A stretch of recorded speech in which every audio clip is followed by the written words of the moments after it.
Magandang araw sa ating lahat mga kapapsi. Ako po'y papasok na sa trabaho mga kapapsi at kayo ko'y nandito na sa Q-Mark mga kapapsi, Mega Q-Mark. Yan po. Ko'y naglalakad mga kapapsi dahil bumili po ako ng ulam namin mga kapapsi, ulam sa tanghalian. Naisipan kong bumili ng ulam para sa aming lahat. Siyempre may biyaya naman tayong natanggap.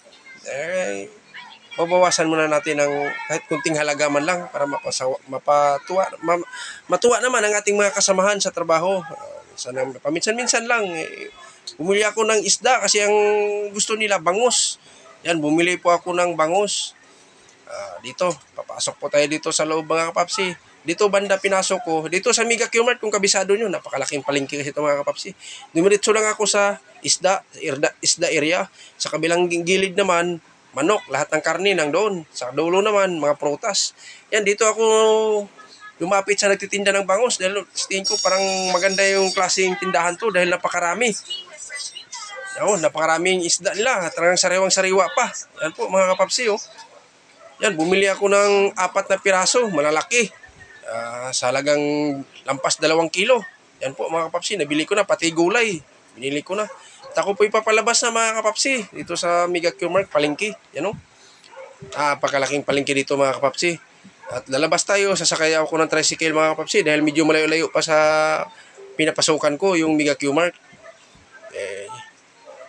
Ito, palabas na tayo. Yan o. Masarap to mga kapapsi, lalo na ngayon, sinigang. Yan gusto nila, sinigang daw. Lahat ng recados, binili ko na mga kapapsi.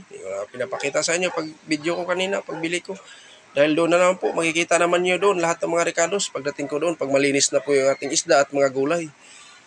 Yan po mga kapapsi, tatawid na po ako sa kabila. Sasakay na po ako ng tricycle. Yan, tricycle na tayo mga kapapsi. Yan, special tayo. Hindi makalakihan din yung singil ng driver at tama lang din. Yan po. Kabisado no, papunta na po ako ng Araneta Center. Doon po ako malapit mga kapapsi. Yan. Sige lang tayo. Medyo marami nakaparada pero walang traffic mga kapapsi. Yan. Yan. Ang linis ng kalsada. Yan. At kaya na, pinapakita ko sa inyo, manok at saka yung gulay natin. Marami talaga. Talagang solve na solve talaga sila mga kapapsi. Yan o. 14 kami piraso, nabili ko po 4, inihiwa ko ng taga-4, may G-size na piraso, may sobra pa 2. Yan, kangkong, pinakadabi sa sinigang. Yan, sitaw, ang daming sitaw binili ko. Okra, siling haba, mga kapapsi. Yan. Tamang-tama to, ulam namin sa tanghalian mga kapapsi. Yan na po mga kapapsi, hindi ko na pinapakita sa inyo lahat mga kapapsi. Hanggang dito na lang ako, bye-bye.